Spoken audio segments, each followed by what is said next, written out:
Ao longo da história, todos os grandes santos tiveram grandes dúvidas sobre sua fé. Você já teve essa escuridão? O que intriga a imaginação pública é que uma pessoa tão pequena domine o mundo. Se falamos de compaixão e altruísmo, instantaneamente nos vem à mente o nome da Madre Teresa. Número 1. A Madre Teresa estava ocupada, como sempre, salvando o mundo. E eu digo isso literalmente. A Madre Teresa é a fundadora de uma sociedade chamada Missionárias da Caridade. Mas ela era realmente tão perfeita e impecável como todos pensavam que era.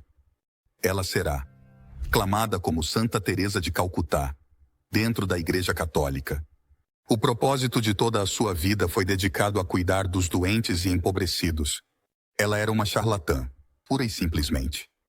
E ela era conhecida por sua espiritualidade divina até 5 de setembro de 1997, que foi o dia de sua morte. A espiritualidade da Madre Teresa estava muito conectada com Jesus na cruz, e ela deu isso com dor e com sofrimento. Durante toda a sua vida, nunca se soube que ela guardava segredos, mas várias coisas sobre ela só foram reveladas após sua morte e deixaram o mundo em completo choque. Ninguém sabia do seu sentimento de isolamento. A carta que ela escreveu documenta a solidão que suportou durante um período de 6 décadas. Uma agitação interior. Aconteceu em 11 de dezembro de 1979, quando o mundo foi testemunha de uma cena única em Oslo. A Madre Teresa, vestida com seu sari com bordas azuis que todo mundo conhecia, se manteve firme quando recebeu o Prêmio Nobel da Paz. Agora faço um chamado à Madre Teresa para que receba o diploma e a medalha de ouro. Essa foi a maneira que o mundo agradeceu sua inabalável dedicação aos indigentes e necessitados. Em seu discurso de aceitação, Yu Sand falou sobre a missão de sua vida e se concentrou na necessidade de amar o próximo como a si mesmo, invocando ao mesmo tempo a imagem do sacrifício de Cristo na cruz. Logo ali, naquele momento, ela pregou a compaixão e lançou luz sobre males sociais como o aborto e a dependência química. Enquanto celebramos a chegada do Natal, como um farol de esperança e alegria.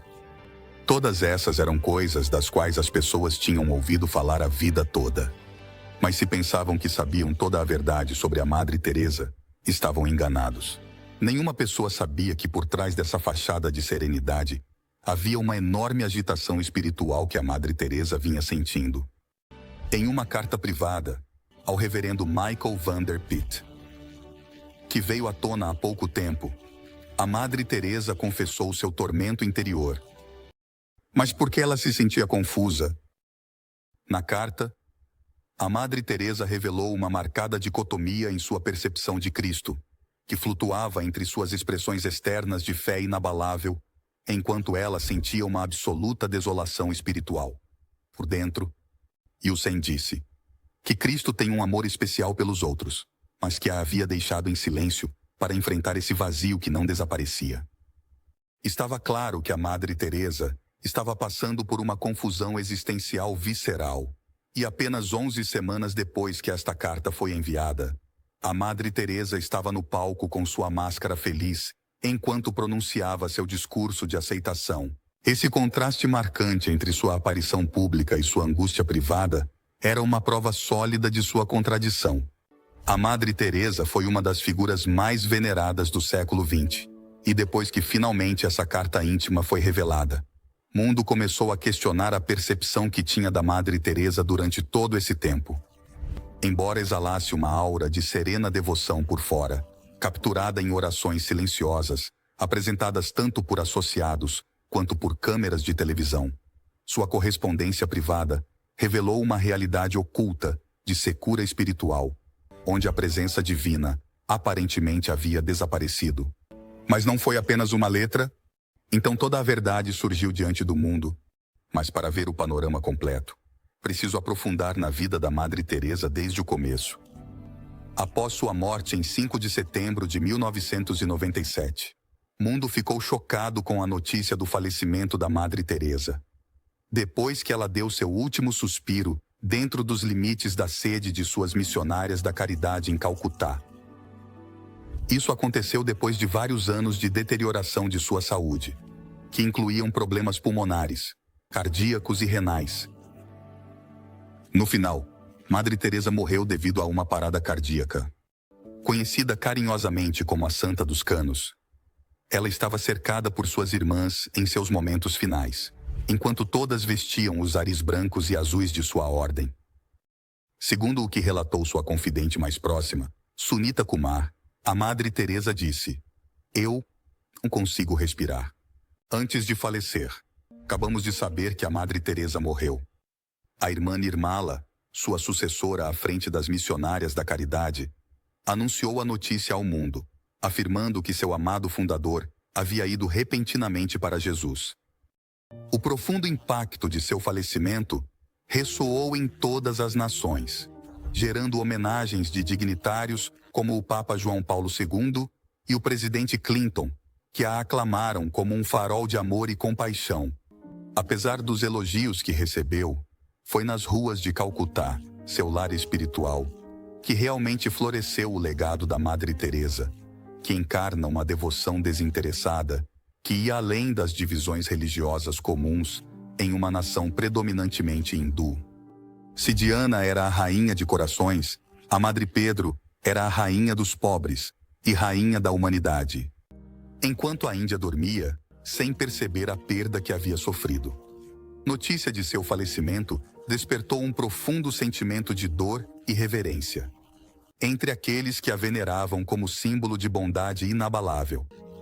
Mas durante sua vida, enquanto a Madre Teresa estava no mundo ajudando quem podia e sempre tendo uma visão positiva de tudo, havia uma batalha paralela que ela lutava consigo mesma. Nem uma única alma sabia o que estava acontecendo. E a verdade só veio à tona, pós seu falecimento. Número 3. Um exorcismo. No 4º aniversário da morte da Madre Teresa, surgiu uma revelação surpreendente, quando o arcebispo Henry de Souza revelou que alguns meses antes de sua morte, ela havia passado por um exorcismo. Isso foi feito porque suspeitavam que ela estava sob algum tipo de opressão demoníaca. O incidente ocorreu em novembro de 1996, durante sua estadia no Hospital Birla de Calcutá, onde passou 2 noites sem dormir, o que levou o arcebispo de Souza a intervir. Ela havia sido hospitalizada para uma angioplastia e estava plenamente ciente do exorcismo que estava prestes a ser realizado. Uma vez que ela deu seu consentimento, o arcebispo buscou ajuda e convocou o padre Rosário Estrósio, que fez uma oração de exorcismo de 30 minutos sobre a monja atribulada. O padre Estrósio corroborou o relato do arcebispo, apontando o comportamento incomum da Madre Teresa antes do exorcismo e enfatizando a prevalência de tais intervenções espirituais no catolicismo, sublinhando as duradouras batalhas espirituais que os santos enfrentaram ao longo da história. Surpreendentemente, os efeitos foram imediatos. A Madre Teresa experimentou uma tranquilidade e um descanso renovados após o ritual. O arcebispo de Souza atribuiu sua suscetibilidade a tais ataques espirituais, à sua profunda santidade, sugerindo que até mesmo santos como ela poderiam cair presa de forças malignas. Mas poderia haver outra razão para esse exorcismo que foi realizado na Madre Teresa? Vamos para o outro lado da história. Em 2003, foi publicada uma coletânea, um livro intitulado Madre Teresa 2010, Venha Ser Minha Luz, que era essencialmente uma coletânea de suas correspondências íntimas. Mas aqui está a questão. Essas correspondências abrangeram um período de 6 décadas, e todas expuseram uma verdade oculta. Durante quase 50 anos, a Madre Teresa lutou contra uma profunda desolação espiritual, um vazio que permanecia, apesar de seus incansáveis atos de caridade. Curiosamente, essas cartas foram preservadas contra a vontade da Madre Teresa. Ela havia querido que todas essas cartas fossem destruídas e que o mundo nunca as lesse, mas isso foi anulado pela Igreja. Por fora, a Madre Teresa era uma mulher alegre e ninguém conseguia perceber que algo estava errado com ela. Mas por dentro, ela tinha uma profunda sensação de agonia espiritual. Em suas cartas, ela chegou a comparar sua agitação interior com o próprio inferno. Em mais de 40 cartas, ela falou o quanto a sua secura espiritual a incomodava, e até chegou a questionar a própria existência de Deus. enquanto lutava com a lacuna que se formava entre sua fachada pública e sua angústia interior. Mas, como surgiu exatamente essa coletânea? Número 4. As revelações contidas. Vem a ser minha luz. Não surgiram da investigação de um pesquisador cético, mas sim das mãos do reverendo Brian Kolodchuk, um membro de alto escalão das Missionárias da Caridade e o próprio postulador da Madre Teresa, que foi encarregado de defender seu caminho à santidade. Todas essas cartas juntas contam a história da Madre Teresa, através de uma lente nunca vista antes. Como tudo começou no dia 10 de setembro de 1946, a Madre Teresa já havia dedicado 17 anos de sua vida a ensinar em Calcutá com as irmãs Loreto. E esse foi o ponto onde começou sua jornada transformadora. Ela estava exausta e doente. Por isso fez uma viagem de trem de 400 milhas até Darjeeling, para seu retiro anual nas encostas do Himalaia. Foi durante essa viagem que ela afirmou ter experimentado um encontro divino. O diálogo de oração exato foi contado ao arcebispo Ferdinand Perrier, em janeiro de 1947. E nesse momento, Jesus implorou a Madre Teresa com urgência, questionando sua determinação e desafiando-a a abraçar seu chamado com devoção. Ela falou sobre seu desejo de que as freiras indianas e as missionárias da caridade encarnassem seu amor. Meio dos empobrecidos e marginalizados, Jesus confrontou Teresa com suas insuficiências percebidas, enfatizando sua fraqueza e pecaminosidade, como qualidades destinadas ao propósito divino. Em resposta, Teresa se entregou humildemente a Jesus, reconhecendo suas próprias limitações e colocando toda a sua confiança em sua vontade. Apesar de suas dúvidas e inseguranças, ela expressou sua vontade de ser usada como um recipiente para a glória de Deus, mesmo que isso significasse assumir papéis desconhecidos e desafiadores. Essencialmente, Cristo acabara de pedir que ela deixasse o ensino e, em vez disso, se mergulhasse nas terríveis condições das favelas de Calcutá, onde os mais pobres entre os pobres sofriam à torto e à direito. Com absoluta convicção, ela levou esse chamado muito a sério e imaginou uma missão que ia além da mera ajuda humanitária, abrangendo um despertar espiritual entre os indigentes. Apesar do ceticismo inicial das autoridades locais, incluindo o arcebispo Ferdinand Perrier, a determinação implacável da Madre Teresa e sua fé inabalável em sua missão divina a fizeram persistir. Usando uma combinação de persuasão estratégica e fervor espiritual, ela contornou obstáculos burocráticos e buscou aprovação para sua missão radical. Através de orações e diálogos com Cristo, ela buscou a validação de seu chamado. Durante todo esse tempo, ela estava experimentando visões místicas que afirmavam o caminho escolhido. Tudo isso a ajudou a seguir em frente.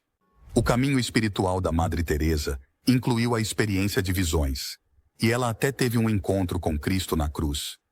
Assim contou seu confessor, o padre Celeste Van Exen, que deu testemunho da autenticidade de suas experiências místicas, ao refletir sobre sua profunda união com Jesus. O padre Van Exen destacou a intensidade de sua conexão, sugerindo que sua comunhão com o divino transcendia os meros limites terrenos. A própria Teresa expressou mais tarde a profundidade desse encontro com palavras simples, mas profundas, reconhecendo o dom da presença de Jesus em sua vida. Finalmente, no dia 6 de janeiro de 1948, depois de consultar com o Vaticano, Perrier concedeu à Madre Teresa a permissão tão esperada para começar sua sagrada missão. No entanto, mesmo enquanto embarcava nesse novo chamado, ela lutava com a ausência recorrente de Cristo, um vazio que persistia apesar de sua inabalável devoção. Sua jornada instável. Aqui nesta área, temos cerca de 400. Os primeiros meses de 1948, Teresa passou por um curso de medicina rudimentar, antes de começar oficialmente sua missão solitária nas ruas de Calcutá. Apesar dos desafios, ela sentiu uma sensação de paz interior e plenitude, que não podia ser comparada a nada mais. Ela sentiu que estava exatamente onde precisava estar. O número 5 de um dia normal. Serviço para a Madre Teresa se parecia com isso. Ela se encontraria com pessoas indigentes que estavam à beira da morte, e lhes daria a pouca ajuda que conseguisse reunir, enquanto estava cercada pelas sombrias realidades da pobreza urbana. Em um relato de seu primeiro dia de trabalho, a Madre Teresa compartilhou a história de seu encontro com um idoso abandonado e doente nas ruas, a quem ofereceu consolo na forma de carvão e água, conquistando sua inesperada gratidão. Ao se aventurar no bazar de Tautala, ela se deparou com uma mulher indigente à beira da inanição e que sofria de tuberculose. O governo da Índia recebeu o povo com grande dignidade e com muito amor, e a Madre Teresa administrou toda a ajuda que pôde, na esperança de aliviar seu sofrimento. Embora o resultado continuasse incerto, apenas meses depois, no meio do triunfo de garantir a sede para sua florescente missão, surgiram sinais de angústia em sua correspondência com Perrier. Apesar do sucesso exterior, Teresa se sentiu sozinha e lutou contra uma sensação insuperável de escuridão que invadia seu ser. Buscando consolo e orientação, ela se dirigiu a Perrier e lhe implorou que orasse para afastar os sentimentos de desolação e dúvida que atormentavam seu espírito. As garantias de Perrier ficaram aquém da agitação interna de Teresa, enquanto ela lutava para reconciliar sua devoção inabalável com a ausência de sinais tangíveis da presença divina. Sua incapacidade de articular suas lutas mais internas só agravou sua angústia, deixando-a isolada em seu sofrimento. Desesperada por encontrar um alívio diante do ataque implacável da dúvida e da desesperação, Teresa pediu a Perrier orações para sustentar sua fé vacilante e manter sua fachada de devoção inabalável, frente à profunda desolação espiritual. Enquanto estava no fundo de sua agitação espiritual, ela recebeu o conselho de um confessor e escreveu um pedido sincero, aprofundando-se nas implicações mais sombrias de sua crise teológica. Esta carta, que abre este capítulo de sua jornada, junto com outra de 1959, questionando a própria essência da fé, pinta um quadro claro de sua crença instável na existência de Deus. Neste apelo, ela falou sobre lutar com sentimentos de abandono e desespero. Ela lutou com a sensação de isolamento e vazio que havia envolvido sua alma. Em sua súplica desesperada a Deus, ela questionou os próprios fundamentos de sua fé, enfrentando o silêncio agonizante e a escuridão que impregnavam sua existência. Essa bondade, essa consideração por eles, e compartilhar com eles essa dor terrível, esse sentimento horrível de solidão, dividida entre seu anseio por uma conexão divina e o peso esmagador da dúvida, Teresa expôs sua confusão interior, pois havia uma aparente ausência da presença de Deus em sua vida. Diante do ataque implacável da dúvida e da incerteza, ela se atreveu a expressar seus medos e incertezas mais íntimos, tremendo diante da ideia de uma blasfêmia, mas incapaz de reprimir as incessantes perguntas que atormentavam sua alma, porque ela foi a primeira a levar Jesus como escrava do Senhor. No momento em que Jesus entrou na sua vida, ela quis ser perdoada e estar perto de Jesus, esperando que esse pedido a ajudasse a melhorar as coisas. Eu acredito no que você diz, Padre. Essa família que ora unida permanece unida, e se permanecem unidas, naturalmente se amarão uns aos outros. Mas quanto mais sua missão florescia, mais profunda se tornava sua desolação espiritual.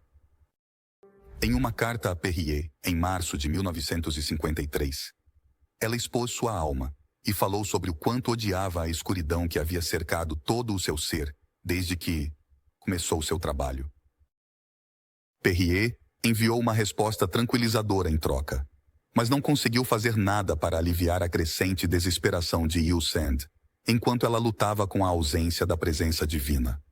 Apesar de sua incansável devoção, a luta de Teresa para reconciliar seu anseio por Deus com a rejeição percebida que experimentou, continuou sendo um segredo guardado a 7 chaves para o resto do mundo. Mas logo se manifestou em uma sensação de alienação e vazio espiritual. Seus pedidos desesperados de paz e orientação podem ser vistos em suas correspondências, mas o que elas revelaram foi uma alma atormentada pela dúvida e pelo anseio de uma conexão que parecia sempre esquiva. Apesar de que seus florescentes missionários da caridade atraíram a atenção mundial. As lutas internas de Teresa continuaram a evoluir através de uma sucessão de confessores, semelhante à transição de pacientes, entre psicanalistas, desde Van Exen até Perrier, e mais tarde, até o cardeal Lawrence Picassi, seguido pelo reverendo Joseph Neuner. Seus mentores, com seus próprios olhos, viram sua descida ao que ela chamou cripticamente de sua escuridão, retratando Jesus como o ausente durante sua angústia. Número 6. Um raio de esperança. Surgiu com o falecimento do Papa Pio XI, em 1958, quando as missas de Requiem ressoaram pelo mundo, buscando a validação do falecido pontífice para seu trabalho. Teresa sentiu um breve alívio, aproveitando a luz que momentaneamente lhe deu descanso de sua longa década. Mas esse alívio acabou sendo temporário, porque a escuridão rapidamente tomou conta dela mais uma vez. E o Zen, de uma vez que voltou, persistiu em sua eventual aceitação. Em uma conversa que teve com Neuner por volta de 1961, a Madre Teresa agradeceu por sua orientação e reconheceu uma nova aceitação da escuridão que havia suportado por tanto tempo. Ao contrário das respostas convencionais ao trauma, Teresa agora havia aceitado seu sofrimento, vendo-o como um pequeno reflexo da própria agonia de Cristo na Terra. O sábio conselho de Neuner se baseou em 3 coisas diferentes. Primeiro, ele disse à Madre Teresa que não existia cura humana para o que ela estava passando. Em segundo lugar, ele a fez compreender que sentir Jesus não era a única maneira de saber que ele estava ali, porque ela foi a primeira a levar Jesus como escrava do Senhor, Yosand.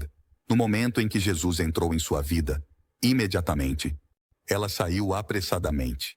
E por último, disse a ele que o fato de ela ansiar por sua presença significa que ele já está presente em sua vida, mesmo que esteja escondido dela.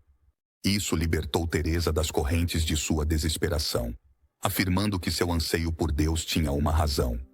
Essa revelação deu a Teresa um senso de propósito, transformando sua angústia em um testemunho de fé e força. Apesar dos momentos de tormento persistente, ela encontrou consolo na ideia de que sua luta espiritual refletia a própria prova de Cristo na cruz, imbuindo seu sofrimento de um significado profundo. Agradecida pelo papel instrumental de Neuner em sua jornada espiritual, Teresa expressou um novo afeto pela escuridão que durante muito tempo havia consumido sua alma. Embora sua angústia persistisse, ela decidiu abraçar a vontade de Deus, mesmo na ausência de consolo tangível. Com o tempo, a aceitação de Teresa da sua desolação espiritual tornou-se uma pedra angular da sua identidade, guiando o seu forte compromisso de servir os marginalizados. Mesmo 5 anos depois de receber o Prêmio Nobel por essa linda ocasião, em que todos juntos podemos proclamar a alegria de espalhar a paz, um sacerdote jesuíta lembrou de sua luta duradoura, enfatizando que sua agonizante noite espiritual não havia sido uma fase passageira, mas sim uma situação que estava ali. 2001. As referências à sua secura espiritual, em uma carta de 1995, prenunciavam sua eventual morte em 1997. Interpretações. Essa coletânea de cartas, reunidas meticulosamente como parte de seu processo de canonização, pretendiam falar sobre uma luta muito privada que se escondia sob a superfície de sua fachada santa. É importante entender que este livro não foi compilado para punir ou criticar a Madre Teresa. A Igreja reconhece plenamente o fenômeno da desolação espiritual, ao compará-lo com a noite escura da alma. Esse fenômeno exato foi sentido por místicos como são, número 7, a situação de João da Cruz e da Madre Teresa. Foi um exemplo de como a fé pode ser testada até seus limites. O que se pode ganhar com isso é que, apesar de suportar décadas de aridez espiritual, ela se manteve firme em sua fé e inquebrantável em sua missão de servir aos indigentes. De fato, o reverendo Kolodchuk vê sua dedicação diante de tal agitação interna como seu feito mais notável de heroísmo espiritual. Porque na história da jornada espiritual de Teresa, surge a pergunta: por que sua comunhão com Jesus, que um dia foi tão vívida e sustentadora, desapareceu abruptamente assim que o início dos missionários se tornou real. Curiosamente, tanto as interpretações seculares quanto as religiosas inicialmente seguem caminhos paralelos, reconhecendo a centralidade da identificação da espiritualidade católica com o sofrimento duradouro de Cristo na cruz, que é considerado essencial para a redenção. A própria Teresa enfatizou essa conexão, afirmando que a indigência física fomentou a empatia com os pobres e aprofundou seu vínculo com o agonizante sacrifício de Cristo. No entanto, Yu Sand, quando ela começou sua missão, sua fonte espiritual pareceu secar inesperadamente, deixando-a ressecada e desconcertada. Kolodchuk sugere um propósito divino nessa deserção, atribuindo a necessidade de purificação de Teresa contra o orgulho, o que seria uma prova de seu espírito indomável. Apesar de seus triunfos, evidenciados por sua superação de obstáculos institucionais e seu cumprimento do chamado de Jesus, o panorama interno de Teresa continuava repleto de conflitos. Número 8. O Dr. Richard Gottlieb, aprofundando-se nas complexidades psicológicas, especulou sobre a natureza autoimposta de seu abandono, consequência de sua incessante busca pela humildade e seu medo de atribuir, a si mesma, o mérito de suas conquistas. Ele comparou sua difícil situação com a de um executivo que comete um erro social, meio de um marco em sua carreira. Para Teresa, cada vitória parecia cobrar um preço de miséria, uma carga paradoxal que ela suportava em sua busca pela aprovação divina. Além disso, Gottlieb sugere que o fato de Teresa assumir um papel ativo em seu ministério poderia tê-la inquietado, provocando um recuo para o papel familiar de amante fiel, mas abandonada. Fronte ateu, Hitchens oferece uma explicação crua, postulando que Teresa experimentou um momento de despertar em 1948, muito parecido com a desilusão entre os comunistas fervorosos. Essa visão, no entanto, encontra resistência por parte dos círculos religiosos, que rejeitam atribuir o sofrimento de Teresa a uma miséria autoimposta. Martin, que apresenta uma perspectiva alternativa, retrata Teresa como uma esposa firme, inquebrantável em sua devoção, apesar do aparente silêncio de seu amado. Nesta analogia, a dedicação de Teresa à sua missão, semelhante ao cuidado de um parceiro em coma, um ato de profundo amor e fidelidade. Mas qualquer que seja a analogia em que acreditemos, as cartas da Madre Teresa pintam um quadro de completa agonia espiritual, que finalmente foi revelado ao mundo após sua morte. Por que você acha que a Madre Teresa se sentia assim?